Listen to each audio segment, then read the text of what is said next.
Vote কারচুপির প্রতিবাদে ক্যাম্পাসে আগুন, হলগুলোতে ভাঙচুর ও সংঘর্ষ। ভোট কারচুপির অভিযোগে ক্ষুব্ধ শিক্ষার্থীরা রাতে ফুলেও উঠেছে। একাধিক ছাত্র সংগঠন ও স্বতন্ত্র প্রার্থীরা অভিযোগ করেছে যে প্রশাসনের সহযোগিতায় একটি বিশেষ ছাত্র জোট কারচুপির আশ্রয় নিয়েছে। এই অভিযোগের প্রতিবাদে শিক্ষার্থীরা বিভিন্ন হলের সামনে জড়ো হয়ে বিক্ষোভ শুরু করেন।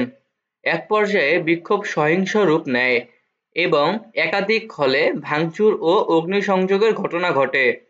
বিশেষ করে রোকেয়া হল এবং সলিমুল্লাহ মুসলিম হলে ব্যাপক সংঘর্ষ হয়, যেখানে ব্যালট বাক্স ছিনতাইয়ের চেষ্টা করা হয়। এই ঘটনায় বেশ কয়েকজন শিক্ষার্থী আহত হয়েছেন, যাদের মধ্যে কয়েকজনকে ঢাকা মেডিকেল কলেজ হাসপাতালে ভর্তি করা হয়েছে। ঢাকা বিশ্ববিদ্যালয়ের প্রশাসন পরিস্থিতি নিয়ন্ত্রণের চেষ্টা করলে বিক্ষুব্ধ শিক্ষার্থীদের সামাল দিতে হিমশিম খাচ্ছে।